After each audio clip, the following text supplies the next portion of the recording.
Well, God bless you one and all, and welcome back to the Bishop's Corner. And of course, my name is Bishop Dr. Herbert N. Scott, the Chief Prelate at Liberty Hall, Cathedral of Praise, right here in the heart of Brooklyn. And certainly we do want to thank the good Lord for Philip Reed, who happens to be the visionary of the Bishop's Corner. We call him Dr. Phil. Amen. And we just love you, Dr. Phil, doing a fantastic job. We want to thank God tonight for the panel that we do have. We thank God for the lovely Reverend Dr. Heather Francis that is with us tonight. Can we make her feel welcome? God bless you, woman of God. God bless you richly. And we do want to thank God for the man of God himself that is with us. Came all the way back from Ghana. Amen. And he is looking good. None other than Bishop Dr. Neville Wolliston is in the house. God bless you, man of God. Always a pleasure. Back to Brooklyn, we want to thank God for a great young man. Pastor Richard McKenzie is on tonight doing a tremendous job. Man of God, God bless you richly. We are so honored tonight. She'll be a part of the panel going forward, the one and the only Dr. Dolores Ben. And certainly, woman of God, we are so happy to have you as a part of our panel. Truly, the Bishop's Corner is indeed blessed. We're also blessed tonight to have two beautiful young ladies that are with us. They have the wisdom, the knowledge, and the understanding. And I believe that tonight we'll be squeezing all that knowledge out of them both. We thank the good Lord for Colleen Reed that's with us. Can we make her feel welcome? Thank you very, very much for weighing in, young lady. Next but not last, we have the delightful Karen Mayo that is with us. And certainly we want to thank God for you also, young lady. Thank you all very much for weighing in tonight on the Bishop's Corner. Well, we have a tremendous program for you tonight. The topic is, are we what we eat? Are we what we eat? Well, it's been said by Alice Waters that each food that we eat is a collection of molecules of information to the body. We digest into smaller units to help run the operations of the body. Is this so? Well, really, are we what we eat? Let's talk about it tonight. And I want to put that question, first of all, to Karen Mayo. Are we really, Karen, what we eat? Yes. And let's go a little further. We are what we eats. Yes. So food can affect us positively, negatively.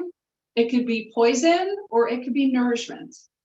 So it's really up to you what you choose. But yes, it does affect us when we put it into our body. If it's poison, obviously we will know, and it won't affect us very well. It also is, it won't make us feel very good. We'll have brain fog. We'll have gas and bloating. It's just one of those negative things about eating badly. Mm-hmm. But if we eat foods that nourish us, we have the sunshine within us, right? All of the food that was grown from just amazing soil. Okay, thank you very much. Okay, let's put the same question to Colleen. Colleen, how say you, young lady? Are we really what we eat? Please unmute. Everything that you put in your mouth affects you. Everything. And coming from our own traditions, we know that what we grew up with was called kitchen medicine. So your food can, in particular quantities, is nourishment, it's medicine, and in certain quantities, it's poison, because the doses in the amount you intake becomes the poison to your body. So yes, everything you put in your mouth can poison you, or it can nourish you, or it can be medicine to you. Mm-hmm. Thank you very much, young lady. Okay, let me open this up to the panel. Any questions you'd like to ask? If not, then let's go on to question number 1. Okay, I'll put this first of all to Colleen and then over to Karen. How important are the foods that we eat, and does it affect our everyday life? Colleen. I would say if you don't eat, you're going to die. You're going to starve, right? So it is important that you eat. But again, what you eat, what you choose to consume needs to fit this temple that you are in possession of. Because if you're saying that I have a calling on my life, then you need to nourish the temple to execute the calling. You can't misuse it by just putting in nothing but processed food and think that you're going to be in the strength of your life to carry out the thing that you're called to do. Mm-hmm. So it is important that you again, the other thing that you have to also, something I want to go back and say as well, is this temple is not just physical. It's mind, body, soul, spirit, and emotions. And what you eat affects every area of your body. So then you're saying, young lady, that if I eat spicy food, I become hot-headed? No, I'm saying that the spicy food helps you to sweat and gets your circulatory system going. But if you eat too much spicy food, it's going to burn going in and it's going to burn going out. Okay, thank you very, very much. I will indeed be careful. Now, Karen, same question. How important are the foods that we eat? Does it affect our everyday life? It does.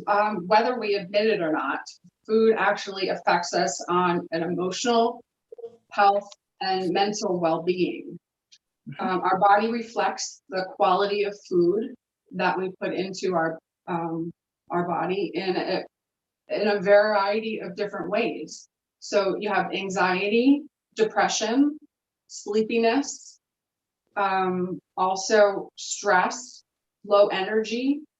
Those all affect what we put into our body. And, within minutes it could happen.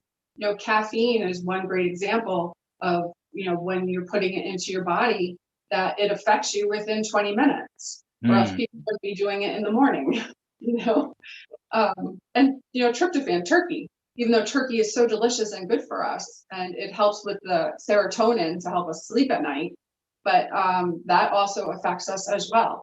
So those are two great examples of how food affects us. So let me ask you a question, Karen. Is food really fuel for the body like gas is fuel for our cars? Absolutely, 100%.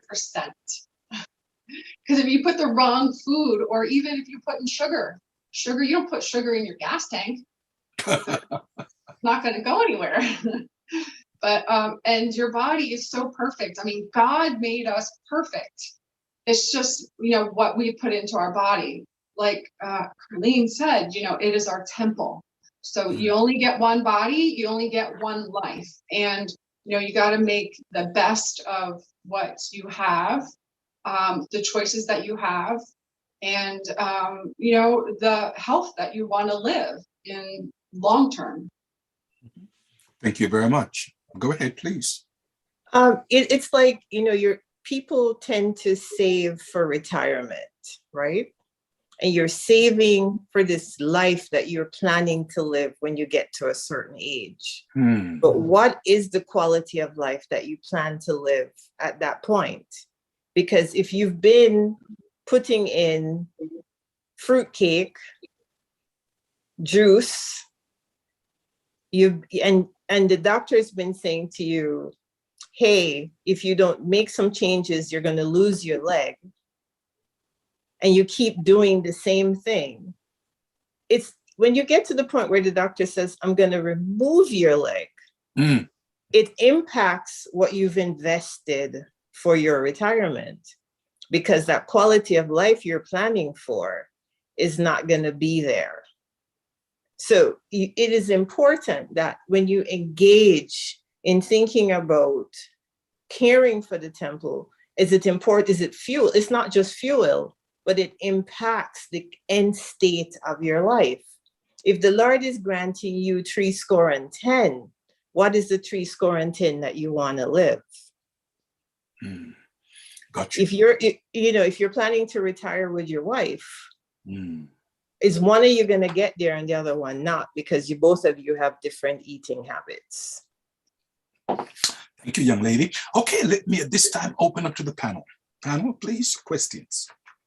I have a question for Karen. God bless each and every one tonight, and Carlene as well. Bishop Scott, the panel, each and every one. God bless you. Karen, did you say turkey affects us?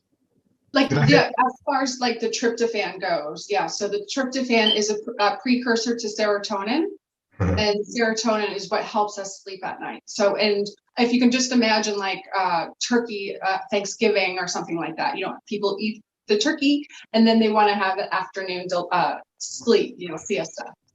Okay, I only ask because it's supposed to be a leaner protein and it's supposed to be a better substitute in terms of like bacon. Like for me, in the mornings, I try to do my egg whites. I go with the turkey bacon, saying that this is the better option, trying to let the gut go down a little bit. But is that really a safer and more healthier option then? It depends on the ingredients, your ingredients on your turkey bacon. So if you can't, it was processed, yes. Yeah. So not all turkey bacon is created equal? Correct. No. Yeah. Because you remember, some is smoked with nitrates and nitrites, which are very well known for creating cancer.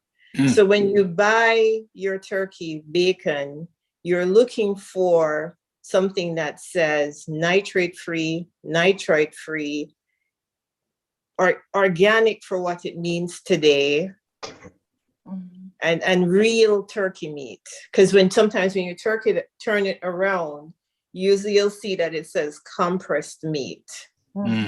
So you need to really read the label to ensure that what you're purchasing is not only real turkey. So my turkey doesn't have 5 names. He has 1 name, turkey meat. And also that it doesn't have additional chemicals in there to add the salt and that flavor. Thank you. Yes, Dr. Ben. Thank you. I have a question for both of you. I understand that food is fuel, and I think that was well put. Can you give us some ideas with your experience as to some of the premium type of fuels we can put into our body? When you go to the gas station, you have a choice. You can get 81, 80, 87 leaded, or you can get the premium. What are some of the premium foods that we can use so that we can extend our lives and improve our health? Well, as I said this to Minister Scott before, that premium food for me may not be premium food for you, because not everybody's body responds to a particular food group in the same way. And sometimes when people say to me, I've had clients come to me and say, well, I'm eating this, but I'm not getting good results. I don't know what's going on. I still have gas. I have headaches. I have lightheadedness. I'm eating right. So then I say, okay, here's what you do. You go through your cabinet and you do an elimination diet. And what you're really doing is, for a week, I'm not going to eat this. And you're going to journal, how do I feel today? And then you're going to add it back and see if it affects your body's response. If you're responding negatively, then you know there's something in that particular food that's not for you, right? And then there are other things that you have to question in terms of, so everybody talks about kale. Not everybody can eat kale. And kale has vitamin K, which is very important to the blood.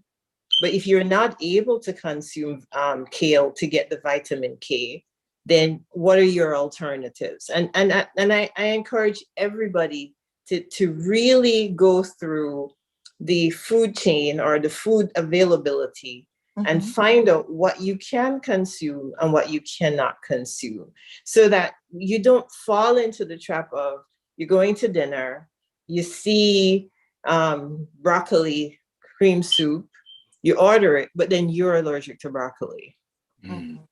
You train yourself to stay away from the things that make you sick so that you can focus on what makes you healthy. So I don't give a list of premium foods. There are things, there's fruit. Some people can't eat mangoes. Some people are allergic to mangoes. Some people can't eat bread, but bread is different today because the grain of the Bible is not the grain we have today. Exactly. So it's a personal journey. It's a personal journey. What you eat, how you treat the temple, how you sleep. If you're not sleeping well, I can't emphasize that enough. If you're not sleeping, if you're not getting good quality sleep, your digestion is not going to work the way you expect it to. So again, it's a personal journey in what am I bringing into my house? What and am I bringing in when I empty the bags on the kitchen counter? Is 80% processed food and 20% real food? You know, and if you're seeing that kind of imbalance, then what kind of adaptations can I make so that there's more real food in my grocery shopping than there is processed food? Thank you. Karen? Yes. Okay, so my suggestions, I'm just going to give a couple because I believe every meal you should have protein and a healthy fat, and that will keep you satisfied until you can get to your next meal. But what I always do is, I'm going to show you what I do. So you could have oatmeal, and I use Bob's Red Mill, old-fashioned rolled oats, whole grain. You can eat oatmeal at any time of the day. Oatmeal is really great for weight loss, lowering cholesterol, reducing blood pressure. It's also great for helping you to sleep at night. So I could make an overnight oats. You could, like I said, you can eat this any time of the day. And I put oats in it with chia seed. There is some flaxseed in here. There is sunflower seeds. And I put some coconut milk on top of it just to cover the oats. And then I stick it in, I cover it, and then I stick it in the refrigerator for overnight, or you can make it during the morning hours and have it later. So you can eat this at any time of the day. It has your protein in it, it has your healthy fats in it. Chia seed is a healthy fat and protein. So that's one thing. That's one thing. And then also just take an avocado, cut it in half, and then you have your microgreens, right? So your microgreens are full of nutrients, vitamins, and minerals. So here are those beautiful microgreens. And these were made indoors. And here's the sprouts as well, baby watercress sprouts. And then you make a simple salad out of the sprouts, the microgreens, and avocado. And then I always love to put some kimchi. So kimchi is your prebiotic, probiotic, whatever you want to say. It's just a little bit. Yep, just a little bit. And that is a perfect either lunch or dinner. So those are two meals that you can have at any time of the day. Beautiful. Yeah, beautiful indeed. Okay, any other questions from the panel? I have a question. Oh, no, go ahead. No, go ahead. No, you're good. You're good. Go ahead. Ladies first. Age before beauty. Good evening, everyone. Thank you so much, Carlene, and also Karen, for coming on. And greetings to our host and the rest of the panel and our new panelists. God bless you. Amen, Dr. Ben. With so much going on with anxiety, is there actually a relation between mind and gut? And if so, what is the mind-gut relationship and how do they affect each other?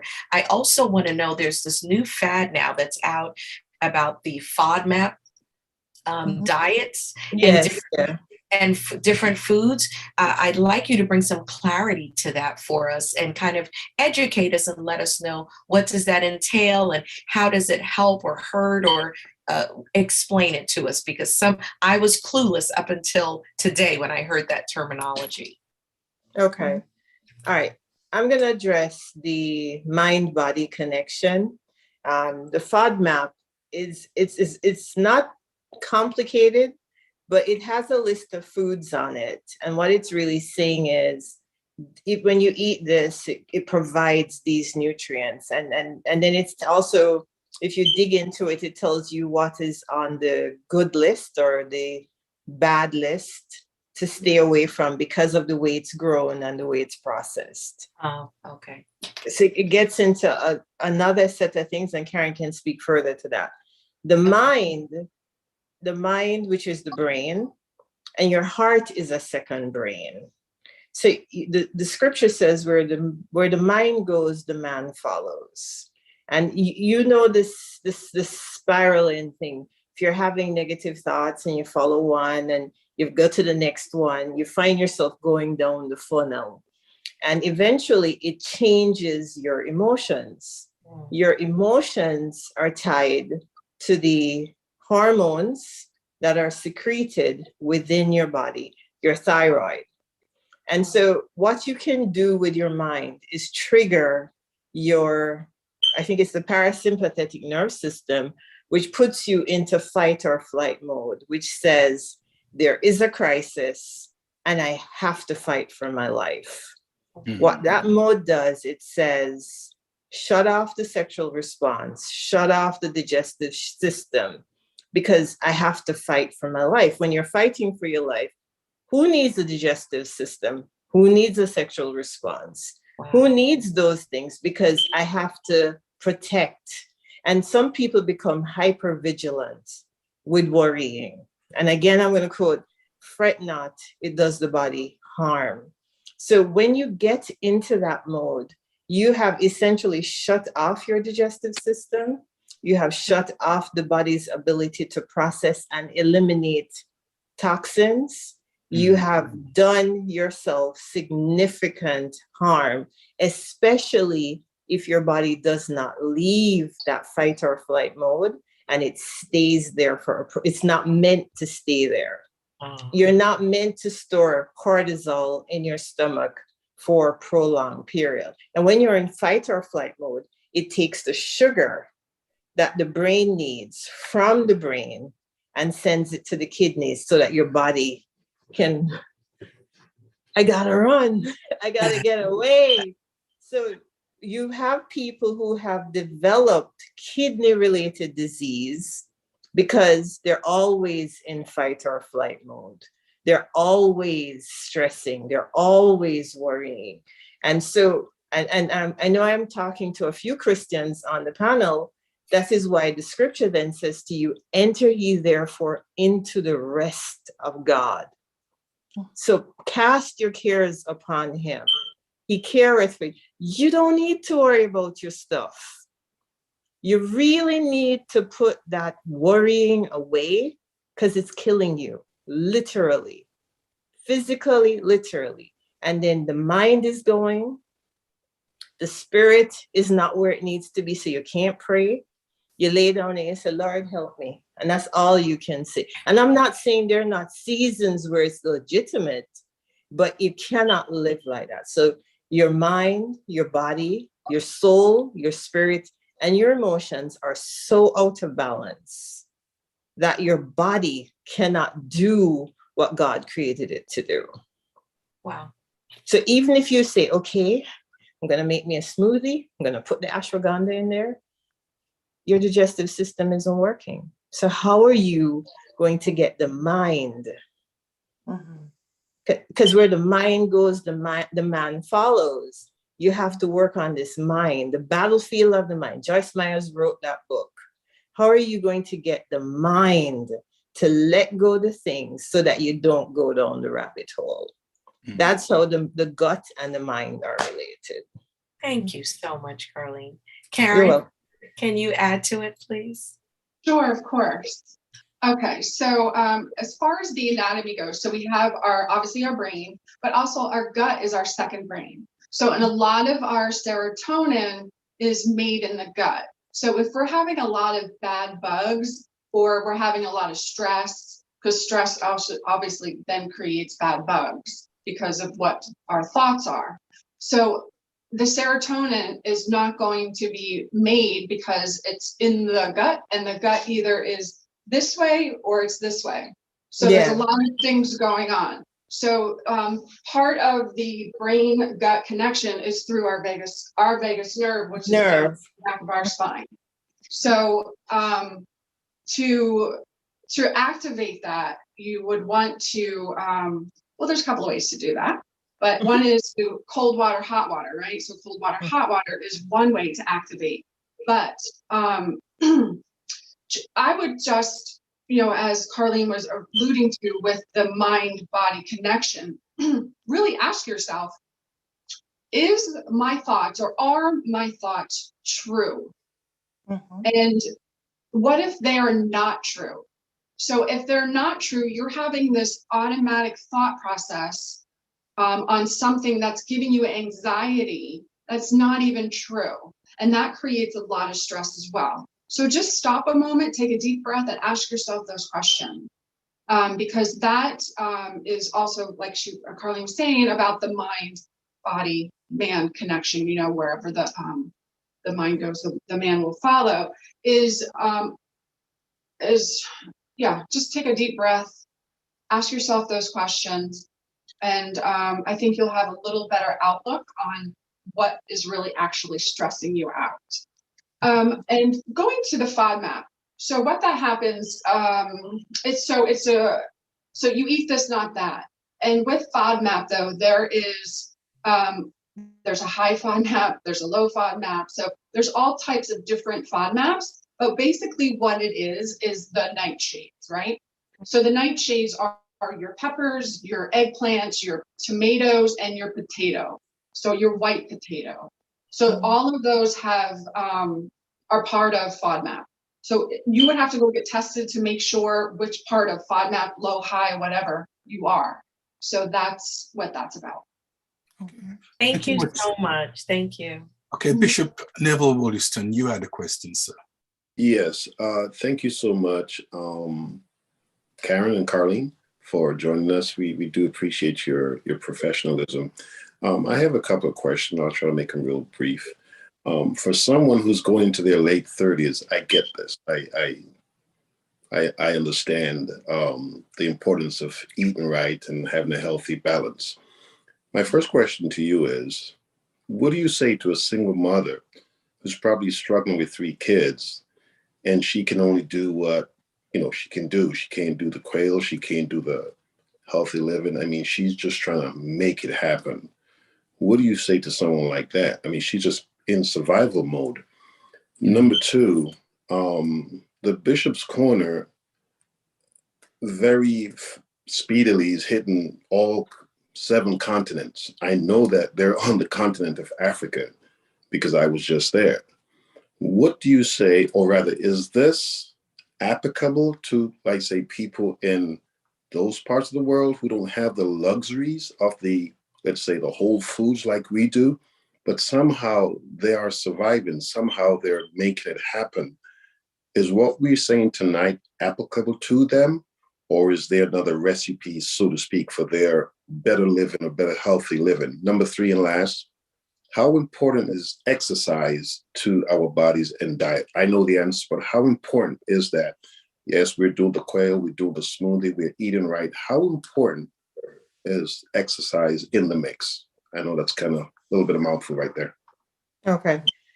I'm going to address the ethnic quality, because we're different ethnicities across the globe. And everybody has different traditional diets. We have different things that were traditionally fed to us growing up. We have all departed from those traditions. So everybody at some point, if you visited grandma or you go to your great grandmother, she had a garden.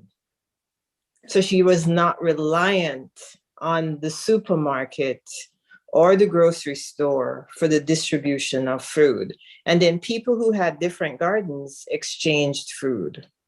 Mhm. I know that's true globally. And so when we were short certain resources, we could go to our kitchen garden, and there are certain foods that we could harvest from that, even our meat. Someone would grow a pig, somebody would have a cow, and now your cow, like when you're talking about cow foot soup or cow foot stew, back then the cow would be allowed to age for 3 years. Now the cow is only allowed to age for 6 months. So if you remember when you had cow foot as a kid, when the gum that was in, or the marrow from that bone was so sticky, sometimes your fingers would stick together and you would have to actually put it under a pipe to pull it apart. If you buy cow foot today, you don't get the same quality because the cow has not been able to age to develop that collagen, to develop that kind of marrow, to feed your bones. So the idea of life, I'm going to just say life. You are allowed to consume certain plants because the plant has a life form that feeds your body. Mm. We have gone now to fast food where I can grab it in the supermarket, carry it home, stick it in the microwave. And this is what I use to feed my family. It's convenient, it's fast, I'm busy, I don't have the time to cook. I can't cook the way grandma did, so I don't bother. So sometimes when you sit and you talk to some single parents about how they feed their family and the way they use their resources, they have the ability to make changes, but it's not convenient. And I want to make the point that being healthy is never convenient. Mm. Especially today, it takes more effort to get to the healthy food than it is to get the convenient food, right? Now, can you create an activity within your family where you buy or you go to the local feed shop, get some old crocus bags, feed bags, buy some soil, put it in the feed bags, get some seeds, and grow certain things yourself? It's not impossible for that to become an activity for you and your family. Because if you start to balance, how much TV do we consume as a family for the week? Mm. And you say, okay, let's take 2 hours out of that and dedicate that to our gardening. If you live in an apartment, you can there's a plastic bin mat that you can put those same feed bags in with the soil, water your plants, and they will grow. So I'm not there's accessibility to feed bags. Feed bags they're cheap and they're discarded. Once they're emptied, they're thrown out. Hmm. So you can go to a feed store and then this is what church community is about. This is what community education is about. Churches used to have gardens that fed their congregation. We have departed. And I'm going to say that again. There's so many things from a community development perspective that the church used to be involved in. And no pun, bishops, not throwing stones, but we have so many ministers today who are focused on enormous buildings, but where is the farming lot? Where is the lot that grew the food? If, like right now, okay, I'm gonna vent for 2 seconds, bear with me. How is it that we are now looking at what might be World War III and none of us have a plan for growing our own food? And we're hearing about supply chain issues.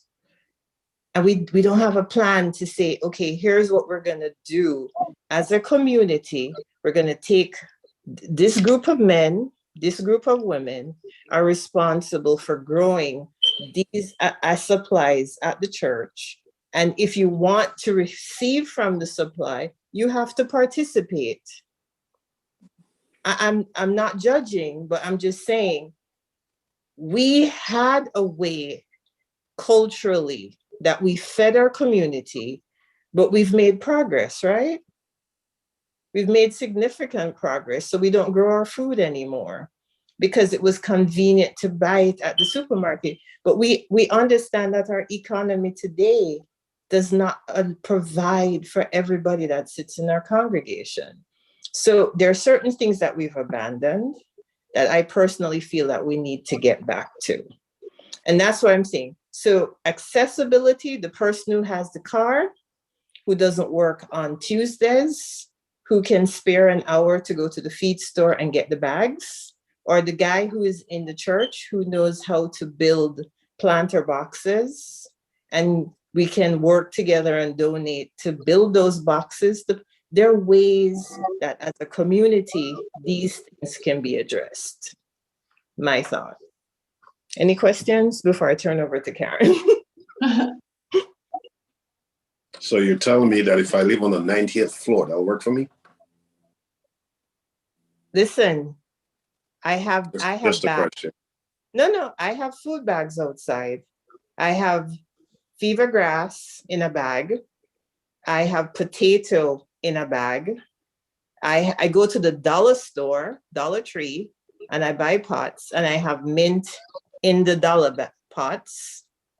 And I've made an effort. I'm not perfect, and there's a learning curve, but I am suggesting that if you're spending $9 on a cup of Starbucks, you can spend $5 of those dollars on seeds, and $5 on soil at the dollar store and some pots, or get the feed bag, and you can grow your own food.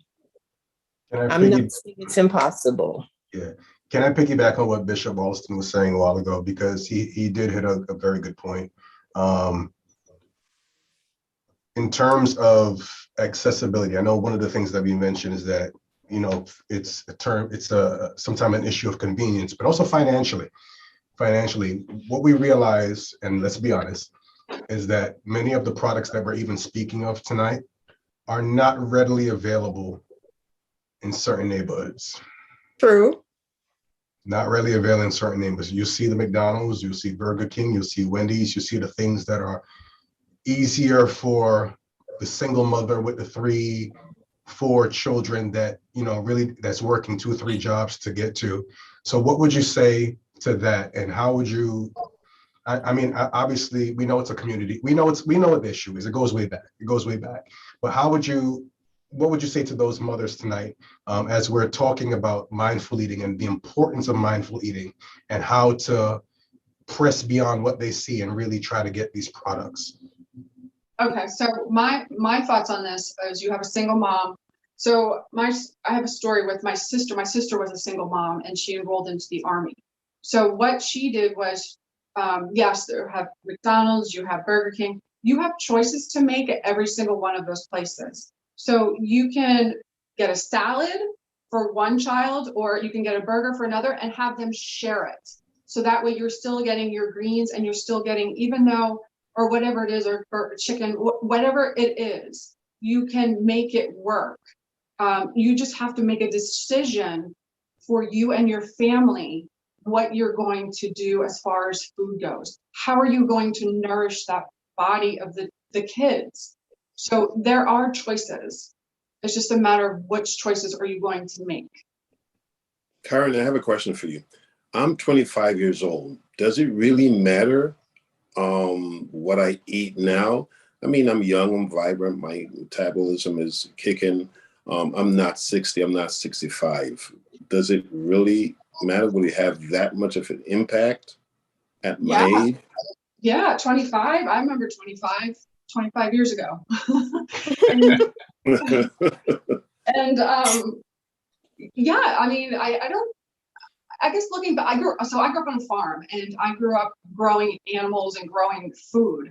So I was very fortunate. But so yes, it does absolutely matter, because again, we were talking about you are what you eat, and you are what you eat. So yes, you're 25 and you can eat whatever you want, but there are some people that are 25 and they are so unhealthy just because who knows what's going on. There are nutritional deficiencies going on, and that could actually lead to other things. So food, you can eat whatever you want, but does it have the nutrition it needs to feed your body, feed your brain, fuel your body to help you, number one, with work, to get a good job, to have a beautiful family, and to make the right decisions for yourself. I mean, yeah, it matters for sure. I did ask about the exercise aspect of that. How important is that as far as balance? Okay, so exercise is important, but I believe that the mindset and also your diet, because once you have your mindset and your diet, the exercise will follow. So walking, just getting your steps in is what's really important. Right.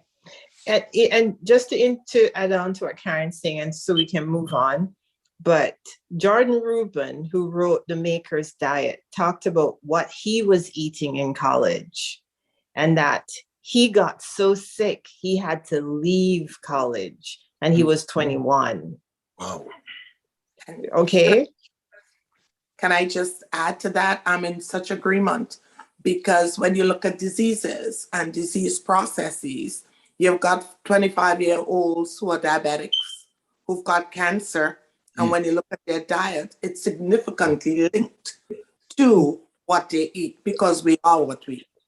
And I am an opponent that you should really look at the foods you eat, because it's not just eating to have a great meal, but it's whatever I am eating is broken down into smaller parts. Let me make it really simple, that nourish every aspect of my being and bring me into what is called balance.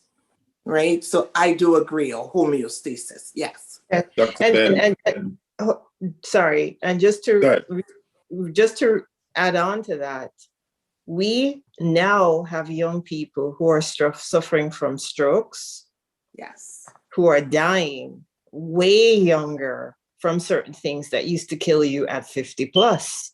Now they're 23, they're 24, they've had a massive stroke, and they're not going back into the workforce. Right. So back in the 1900s, heart disease was actually very rare.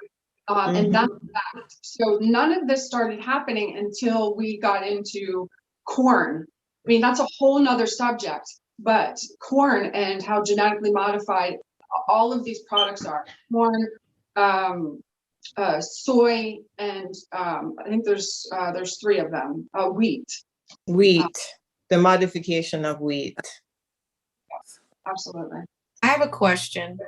I have a few friends who are Indian and they're vegan, but yet cancer has plagued their community. And that baffles me, because if all they're eating is vegan food, what is causing this rise of cancer among people who are limiting their diet to vegetables? Soy. Genetically modified. Corn, soy, tofu, all of, yep, absolutely, 110%, absolutely. It can be so vegans are eating. So Indians, not people who are just vegan, because I was a very good friend of mine. She only ate literally fruits and vegetables, just fruits, vegetables. Nothing else. They were very limited and very strict with their diet. And so for me, it's shocking when someone is just ingesting fruits and vegetables, and yet and you're not eating soy, you're not eating anything else, but you're eating fruits and vegetables. So then I'm questioning how the vegetables are being cared for or grown, or does it make a difference if you buy your fruits and vegetables at the regular supermarket as opposed to an organic Whole Foods market? Or can you just buy fruits and vegetables anywhere and eat them, and maybe you'll get cancer, maybe you won't? I'm very confused when it comes to the rise in that, yet some people are very strict as far as what they're eating. So what's causing it? If you do have a strict diet, is it the way the vegetables also are have there been changes to how vegetables are being grown as opposed to my grandmother? And could that also contribute to what's going on with the vegan community? Those who are not eating soy, but just eating strictly fruits and vegetables. Yep. Karen, you want to go? Yeah. Sure. So absolutely, the genetically modified, like the whole I would say industry business is all based on a couple of companies, but they're putting the actual pesticide in the seed, and then the seed is being grown from that. So that is a lot of the reason. And there's a couple of companies. One of them is starts with an M, ends with an O, and they are bought by Bayer. They are a huge component of what's going on now. Wait, Karen, did you say that they're putting the pesticides in the seed? Yes. So before the fruit or vegetable even gets a chance to grow, it's already infected with pesticides. So how can we stay healthy? Stop eating apples. Grow your own. You have companies that are selling seeds that are not modified, and you have companies that are committed to growing food that is not GMO. Now, here Karen showing you some of the packaging. You then have to make a commitment as to what you're going to bring into your house. So how do you know what type of fruits and vegetables to buy that has not been affected by GMO? How do we really know? Do we have to go to stores like Whole Foods in order to buy fruits and vegetables that are organically grown? And then we tap into the area that Pastor Richard McKenzie and Bishop Wolliston was talking about, because honestly, I can barely afford to go there and buy groceries myself. Right. So there's two things you can do. There's go to ewg.org. It's an environmental working group.org. They have every single year they put out the Clean 15 and the Dirty Dozen. The Dirty Dozen is the ones that you want to buy organically because they have the most pesticides on them. So they'll give you all the lists. And so what you'll do is when you figure out, like blueberries are the one thing that you have to buy organically, and you should just buy them in season or buy them frozen, because they have the worst, they have the most amount of pesticides in them. Really? Oranges this year too, because the orange trees, most of the oranges that are distributed across the United States come from Florida, and this year they were really infected by disease. Right, so you want to pay attention to that, but a lot of the things that you peel, like a pineapple or an avocado, you don't necessarily have to buy them organically. So those are the things that you don't necessarily have to buy. But if you do, on your produce, in your fruits and vegetables, there is a code. The code this one actually starts with a 9, and I know that's organic, and it actually tells you where it's coming from. Also, when you have some of them have a 4, and some of them have an 8 or a 3 or 3, right? So the 4 and 3 are conventional, and what that means is if you decide to buy it, you have to realize that you'll have to check your Dirty Dozen and your Clean 15 and figure out which one is on the list. But when you buy a conventional, you want to take 1 part white vinegar to 2 parts water. It doesn't matter what you use. You can use a cup or you can use a half of a cup, totally up to you. Make a bath and then put your, I put all my fruits and vegetables. Like I put my carrots, my apples and everything in there. And then I take a vegetable brush and I like you can leave them in there up to 5 minutes. It's not going to taste like white vinegar. And then you rinse it off. And then actually you store it in your refrigerator and it lasts so much longer. But again, that's just something that that's 2 things you can do. So I'm sure Carlene, you have others. Yeah, we as Jamaicans, we wash all our fruits and vegetables in vinegar. And listen, even when you buy that pub cho or that lettuce, if you put salt in the water and you put it in there and you cut the bottom off, what you will see is all the nice live worms in the water when you take it out. So, thanks.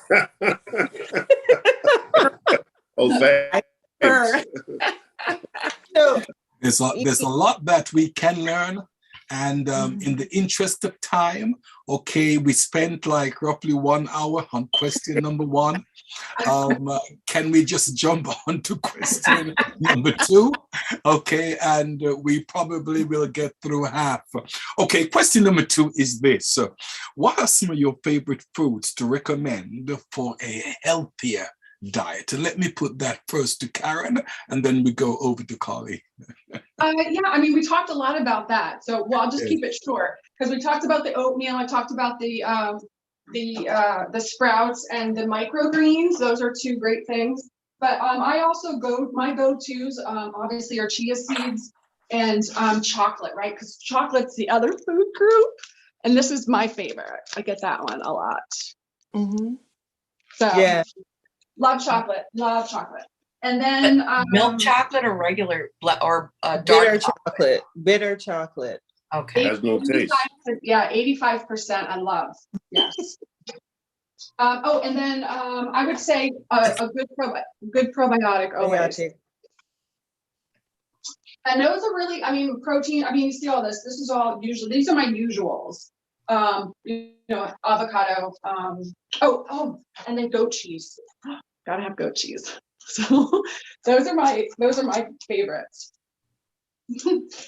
Okay, thank you much. Okay, Colleen, are you there? Yes, I'm here. Okay. What do you say, young lady? Well, I live with someone who struggles with their blood sugar. So I bought a spiralizer. So I take the zucchini and I replace the pasta with the zucchini, or I replace it with the cucumber.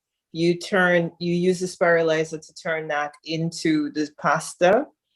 And then, sometimes, here's something that, did you make codfish, dried codfish, You soak it. You don't have to boil your codfish to get the salt out of it. You can keep changing the water, keep soaking it, changing the water until it's soft enough for you to break it apart. Then you can curry that with some broad beans and then use your zucchini pasta or your cucumber pasta and put that together, and it makes a really tasty meal. It's not rice, it's not white flour, and it's something that is different. Because you have to understand certain things about our history of food, the history of food that has followed us culturally. There were certain things that you were not allowed to eat. You didn't have access. So the oxtail was what the Mr. Plantation owner did not want. The cow foot was what he didn't want. And so we tend to celebrate the Caribbean stuff. Man, I'm gonna have some oxtail tonight. And sometimes you have oxtail every week, although oxtail has come up. You go to these fancy restaurants and they have oxtail now. But the thing about it is, if you put that oxtail that you've cooked into the fridge and you come back, you see how much fat is in. And I'm not saying that fat is bad, because your brain needs fat. And the people who you see suffering, some of the folks who are suffering from Alzheimer's, is because they were on these fat-free diets for so long, and the body did not get the fat it needed. So I like to substitute. And sometimes you can cook your curry saltfish with some coconut milk, and you have a different flair. You got an Indian flair. And so you can take the things that you're accustomed to and change it so that it becomes healthier. And, you know, when you boil the saltfish and you keep boiling it and you change, you're boiling anything that is left in the pot and you're throwing it down the sink. But when you soak it until it's soft enough, then you haven't boiled away all the nutrition. And then I like to suggest to people, have a salad night. Instead of consuming meat every, yes. Okay. No more oxtail now. Your salad is not just the leafy greens. That is funny. And Okay. there's some Listen. great healthy fats there. Yes, the avocado with some grain, meaning like some cowpeas, and you break up the kale in there and you put the cucumber and the tomato, and if you're into miso or kimchi, you add it to that salad. You'd be surprised, it's filling. And you haven't put the heavy meat into the body that the body needs 3 to 5 days to process. This is a one-night process. And to be honest, if you're eating and you're not having a bowel movement, then you have to ask yourself, where did that food go? Okay, now hear me. I do know that the panel has got so many questions, and I'm sure that Bishop Wolliston is going to chime in. But before he does that, okay, I'm going to ask Karen, please. What are some of the benefits of eating healthy? The benefits of eating healthy, please. Okay, so the many benefits of eating healthy. Many. It helps with heart health. It improves skin health. It can help you look younger. It's also really good for your immune system. It boosts brain health, especially when you're eating omega-3s and your healthy fats like our avocado and our chia seeds. And also eating healthy provides dietary fiber, right? So fiber is our friend. We were just talking about this. So when you're eating fruits and vegetables, all that fiber is providing bulk to your stool. And with the fiber, you will be having bowel movements, because if you're not having bowel movements, that is a big problem. So eating healthy is almost imperative to life. Amen. Colleen. Yes, I see somebody asking about quinoa, bulgur, and brown rice. You can consume those things as a part of your bulk, but some people, like I said before, cannot consume bulgur, and some people cannot consume quinoa. So it is imperative that you know what you're not allergic to. So adding that bulk is very important to your diet. And then you'll definitely see the benefits of a flatter stomach on the front and the sides. And for the single people, that makes you more attractive. For the married men, you'll be more attractive to your wife. And then it will not lead to enlarged prostates, which is a big problem in the Black community, and prostate cancer. So there are so many things about eating healthy, a healthier sex life. You know, sex is important to men. Not saying it's not important to women, but talk about it. But if you're at the stage where your blood sugar has affected your sexuality, it does affect your marriage. Okay. Right. Now please go ahead. I'm so sorry. So I just wanted to say 2 things to that. So prostate cancer and cow's milk are connected. So please pay attention to that. It's a direct correlation to prostate cancer, cow's milk. And also what she said about the sexual drive. So when you have a problem with your libido, that means there's something going on with your brain and there's something going on with your heart. Those are the trifecta in blood flow and also brain health with your heart health and your libido health. So just wanted to add that. Okay, Dr. Ben. Quick question. I am enjoying all the wonderful information that I'm receiving tonight. I just want to interject this. Water. We are talking about eating healthy and diet. Yes. What about water? Talk to me about water. Okay, so water affects us at a molecular level, cellular level. So dehydration. A lot of us are dehydrated because we don't consume water, and then we're not consuming quality water.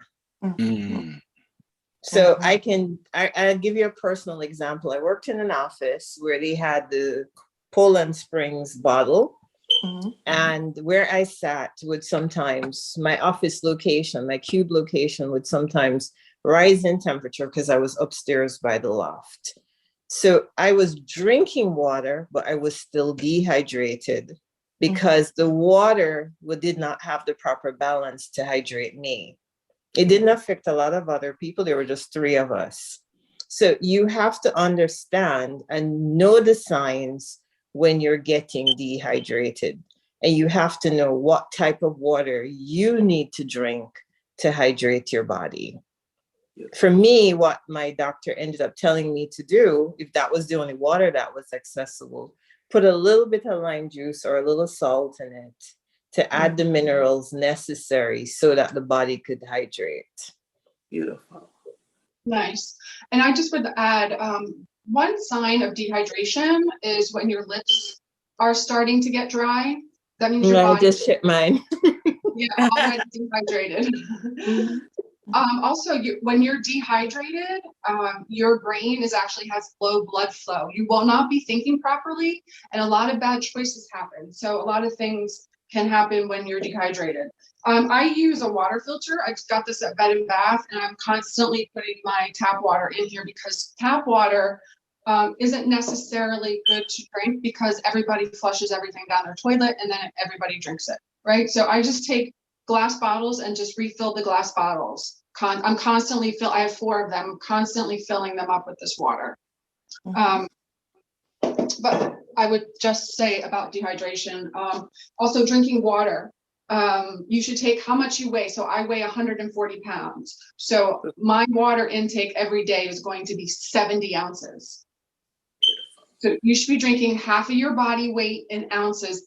And if you happen to be over 200 pounds, you should only drink 125 ounces. That is it. That's your max, because if not, your metabolites will be off. How many bottles is that? It depends on what you're using.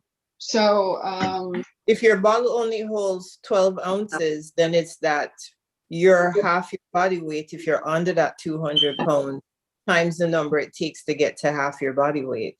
And just remember, you can drink water and drown yourself. So you over consume water. So how many bottles are you talking about? So 12 ounces at, all right, I was just doing the math. So 12, 48, 6, then you have 60, 72, that's 7 bottles right there, or 7 bottles and a half. Really? Yeah. Yeah, if you start 12-ounce bottle. Yeah, start in the morning early as soon as you wake up with a little bit of lemon squeezed in, and then just keep drinking your water. Like I would say 2 bottles of water before lunch, and then another, just kind of keep it going that way. But stop your water before you, like around when you're eating dinner, because obviously you don't want to be up all night going to the bathroom. But when you start doing this, what's going to happen is your body is going to get used to you drinking all that water in the morning. And then you won't have to worry about being up all night going to the bathroom. So that's why I'm saying you want to start early in the morning as soon as you wake and start drinking, because you want to break that fast. What are your thoughts on adding apple cider to your water? Absolutely. Yes. I have it right here. Yep. With the mother. Yep. Absolutely. With the What's mother. the You're advantage not of that? adding, I'm sorry, you're adding a teaspoon to a tablespoon, not what I see some people doing on YouTube, where there's Right, a so- quarter glass and Yep. then that's crazy. Yeah, you just add a capful. Just use a capful. That's all you need. You don't need What is the anything. advantage? What is the advantage of that? Well, there's lots of advantages to this. The apple cider vinegar helps with lowering blood pressure. It helps with weight loss, management. It's also really good for, it's antifungal, it's antibacterial, it's anti-everything. So you can even use it on the outside of your body, inside of your body, however you want to use it. I have a question based on a comment or an explanation that Carlene was saying that really spiked my interest. She was talking about how you should eat foods that you're not allergic to, and so it's personal as far as your diet. So how does it affect your body or your overall immune system if you do tend to divulge in foods or indulge in foods that you're allergic to? You keep having reactions to it, but you keep eating it. Does that ultimately affect your body and your immune system? If so, how? Yeah, Well, absolutely. No, go ahead. Sorry, go ahead, Carlene. Okay, you're triggering an inflammation response, an inflammatory response every time you have an allergic reaction, every time. And you have to remember that every time you do that, it affects your liver. Because everything that you put in your mouth, your liver has to process. And so every time you trigger something for your liver, you are then saying to the liver, here's something that you have to deal with yet again. Now, you don't know which organ is also affected by that inflammatory response. So your allergy could be as a result of your thyroid not liking something, or your kidneys not liking something. Now, every time you irritate your kidneys, do you find that you go to the bathroom and your urine is brown or your urine is red, or it has a color that indicates that there's blood in it? So if you keep doing it over time, you're doing irreparable damage. Because people, after a while, some people who have chronic asthma can have an asthma attack that leads to a heart attack, a severe heart attack, because having an asthmatic response is actually also an allergic response. Wow, it's huge. Yeah, and I would just add just one other thing to that. Sometimes when you're allergic to something, your body still is craving it because whatever's bringing on the allergy is still wanting it because it needs it to survive. So that's also a dopamine thing too. So you're kind of craving what you're allergic to, like sugar, right? So it's really not what we should be eating. I mean, sugar's obviously horrible for us, but we're still craving it though. We're still wanting it. And that's really not good for us, right? So we're still having that dopamine, that light up in our brain that says, I want this, and you go get it, and you're still having the same reaction. And it's kind of, you don't know until you just go, either you're journaling and you're figuring out how, like, what it is that's actually making me have these physical or emotional triggers. So you actually have to journal it. So that's what I would recommend. Wow, that's great. Thank you. Okay, let me ask a quick question, okay, before I hand over to the panel, and we only now have approximately 15 minutes. How important is breakfast in the morning?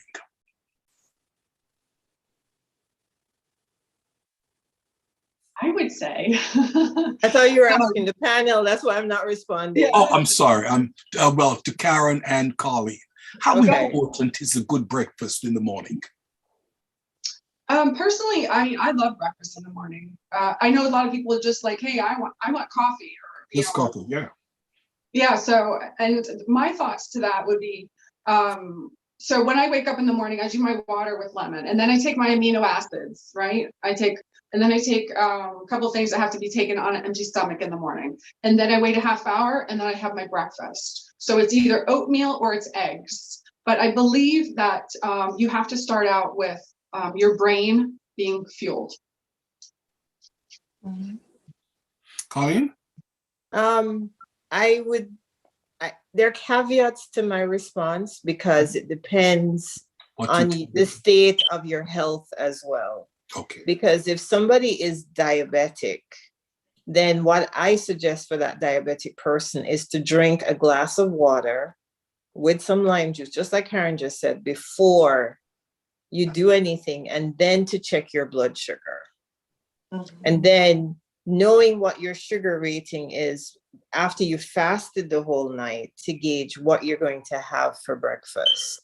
I think that it's important that you have breakfast, especially when you have certain body imbalances, right? Now, somebody who is in balance, homeostasis, can wake up and fast using tea. And you can prolong that period of not having something to eat in the morning with doing tea to a certain period. Now, am I going to, because there's a way to fast, and there's a way not to fast. And that your fasting is affected by your state. So if you wake up and your blood pressure is 160/90, I'm not going to tell you to fast, right? I'm going to tell you need to put something in there that's going to help to bring that blood pressure down, right? So just remember, I'm not a doctor, but I'm saying to you, things that you do in the morning can affect you for the entire day. Yeah. So your choice has to be an informed choice. Don't breakfast kickstart your metabolism? It's seen that you've been fasting for 6 to 8 hours. If you go to bed at 12, you get up at 8. That's 8 hours fasting, no food. I thought, does breakfast kickstart the metabolism? Number one. Number two, then aren't you supposed to be putting back nutrients in your body as for your first meal? Yes, that's exactly what I would do, especially if I don't have diabetes, or if I don't have anything else that's happening. But yes, so you want to, during your fast, you want to break it by doing the lemon water first thing in the morning. That will boost your metabolism if you decide to have anything, or lime, if you decide not to have anything. But when you do eat, yes, you should have protein, and you should have a healthy fat at every meal. Right. So she's saying the same thing. Sorry, 1 second. She's saying the same thing. You're going to have that water with lemon, and you can do it with room temperature water, or you can do it as a tea, but you're going to do it to break the fast, to kickstart your metabolism. And you can prolong your fast a little bit more if that's what it's like. People fast who are in certain faiths, Muslim, Christian, they fast. Now, if you're in that healthy state and your metabolism is in the right space, you can prolong that breakfast, that morning breakfast. I am not saying to you to go out the door and not eat anything or not consume anything, because that lemon in the water is the kickstarter. As opposed to the apple cider? You do either or. Either or. Either or? You can do either or. Okay. But then, like I said to you, one is more acidic than the other, and it depends on how much you put into that glass. Everybody should know and understand their own body. Because remember, one of the things you understand is your doctor is not your health advocate. You are. Correct. Yes, amen. Beautiful. Okay. Beautiful. Dr. Ben, you were asking a question. I just wanted your opinion on the old adage, and I know it's still used, where you advise I would say patients, or you advise your clients to eat breakfast like a king, lunch like a queen and dinner like a pauper whenever you're, you're advising them in terms of eating and, and insisting that you must have breakfast. And Colleen, I love the way you put it over, where you're talking about you must understand your body and your issues. But what are your thoughts to that? I was introduced to the Eat Like a King when I went to France to study. And what I found with the French is that their heaviest meal occurred in the middle of the day. It wasn't the first meal of the day, it was. And so what I find is that people who consume less in the evening go to bed with less in the stomach. So remember, when you sleep, the digestive system is not active either. So that's why they're saying make your last meal at least 3 to 4 hours before you go to sleep. Some people say more, 5 to 6 hours. Your last meal should not be after 5 o'clock. You have people who have big meals at 10 o'clock and go to sleep. That's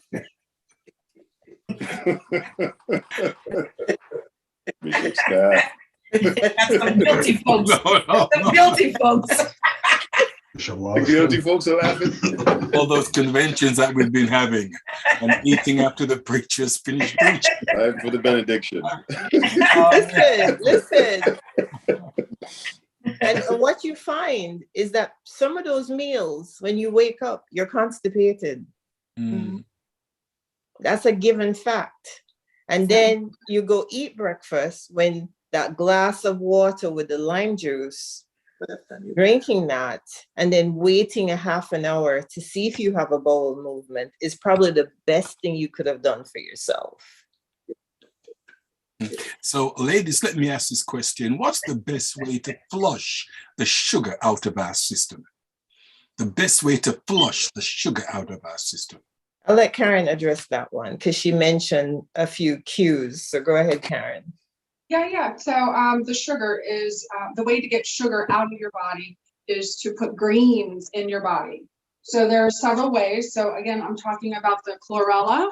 So these are tablets. And then I also have the chlorooxygen. This is for your water. So all you do is put these drops in your water. And then also the spirulina, this is a powder form. What happens when you put these greens, these dark greens in your body, is it helps to oxidize the stress that the food is putting on your body. So, and it's almost like a regimen. So you do the dark greens, and then you either have brown rice or oatmeal, and that will help with taking all the toxins and everything out of your system. So that's the best way that you could do it quickly. Are you saying brown rice is okay? I'm saying brown rice is okay. Fried rice, brown rice? No. No. No. Somebody reach over and lay hands on Bishop. It'll make a difference. So, question: as Bishop talked about frying, what are two questions? Well, very quickly, what form of cooking would you recommend to all of those that are on the panel? Because we have a lot of individuals that like to fry. I tell my mother if she could fry her tea sometimes, she would probably fry the tea. We boil the dumpling and then the next day we fry it. So okay.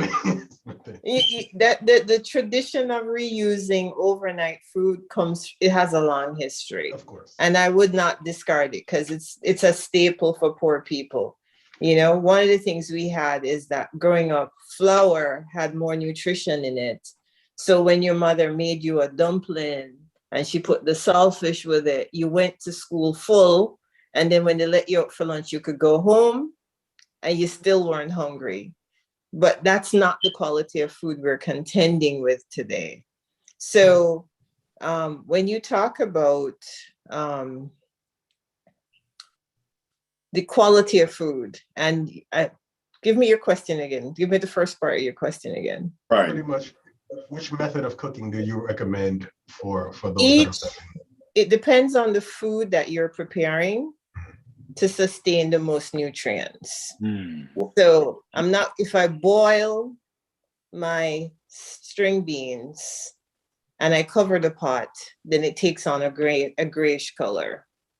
But if I steam my string beans and I leave the pot open, they maintain a rich green color.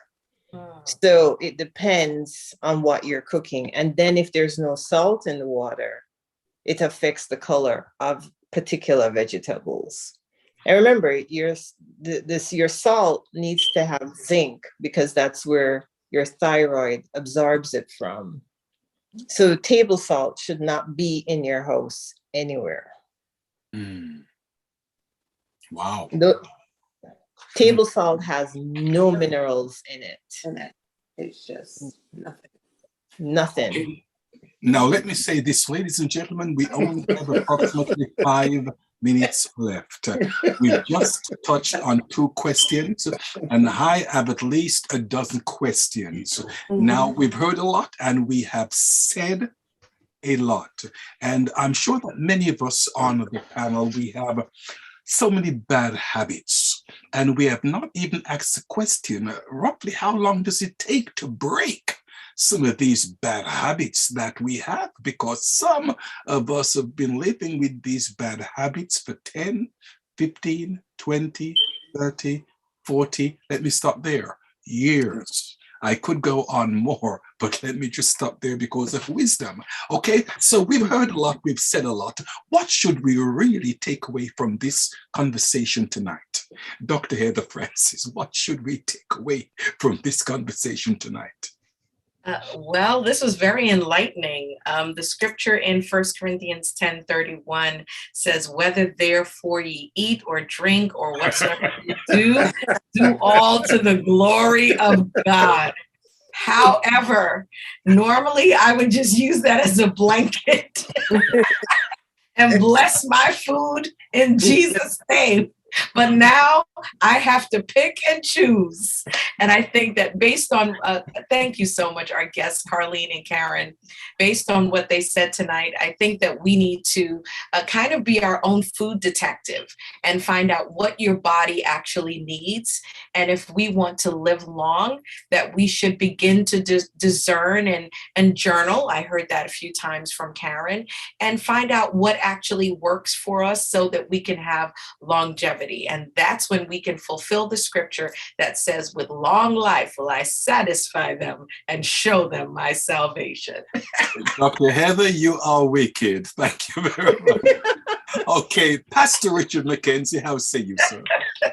So, Bishop, and to all the guests and everyone here, I actually am going to do a shift. I actually have to make an announcement as per Dr. Phil. I want to make an announcement utilizing this time to say that on March 6th, Sunday, March 6th, during service at Liberty Hall Cathedral of Praise, Bishop Scott will be receiving the Trailblazers Award from the Comptroller of New York City as a nonprofit organization director, community leader in the spirit of Black History Month. So I'm going to utilize my time just to say congratulations to Bishop Scott from the Bishop's Corner, from each and every one of us that are here. You're doing a wonderful job. We love you. Keep it going and eat healthy. God bless you. Eat healthy. Thank you. Okay, Bishop Dr. Neville Wolliston, man of God, what should we take away from tonight's conversation? Yeah, congratulations again, Bishop. Job well done, well deserved. For me, very easily, I have to submit to my board a pay increase in order to purchase the things that I need for a more healthy living. But however, no, I get it, Bishop. I get it. My only challenge and question is for those who are not able to afford it. But I get it. You are what you eat, just like you are what you think. So whatever we think, that's who we are. Whatever we eat, that's who we are. So we have to make the necessary changes. Thank you very much, man of God. Okay, now the lovely, the glorious Reverend Dr. Glenn. The glorious. Thank you so much, both the Karen and Colleen, for the wonderful information that was passed on. Very eye-opening. Thank you again. What I'm going to take away is, given the time of the season that we're in, where mental health is such, it has come to light. It has always been there, but it is so prevalent, and we are becoming more aware of the effects of mental health. It is refreshing to have somebody show the correlation between the diets we eat, the things we consume, and the effects it can have on our body. The great connection between foods and your mental health, the foods that you consume, and whether you're allergic to it. And Colin was really good about talking about the allergies and what's really, what is good for you may not be good for me. And that's important. It's not a one size fit all, but you've got to be your own advocate. And I want to say, Karen, thank you. I'm a lover of oatmeal, and someone said tonight about introducing a salad night, and I know everybody had a laugh, but that's so great because my husband always says I converted him. We have a salad day, so on one of the days we eat no meat, and everything we have, it's greens. And it's like resetting the gut. You know, the length of time it takes a digestion to go through that 24 to 72 hour period, we reset that gut once a week. I'm not, sometimes he looks at the bowl of greens and said, okay, do I have to eat this? But I make it attractive, but it's important. And for me, that's a great takeaway. That mental health aspect, eating foods that would improve your mental health and help to reduce stress and that inflammation process of the body. Thank you. Thank you much, Dr. Ben. Okay, Karen Mayo, what should we take away from tonight's conversation? That every day is a new day. And just because you fall off the horse doesn't mean you can't get back on. So take it easy. Everybody just needs to do some deep breathing, go slow, and enjoy life. Mm-hmm. Thank you much. Colleen, how say you? I want everybody to get the idea that, when you push for your health, you're pushing for balancing your whole being, your mind, your soul, your body, your spirit, and emotions. And any part of you that you sense is out of balance, take the time to rebalance. Don't keep pushing. Pushing damages the foods you eat, what you choose. Be mindful about what you're choosing. Be mindful about where you want to be, because you want to get there in the strength of your life. You want to get to you want to live your whole life as a whole being in the strength of your life. Okay, thank you very, very much, young lady. Okay, well, let me say this as we're about to close. If it creeps, it crawls, it slithers, it flies, it walks 2 feet or 4 feet. Consider before you eat. This is Bishop Scott from the Bishop's Corner saying thank you very, very much to the panel, and for Colleen and Karen for chiming in tonight. God bless you. All being well, see you next week. Same time on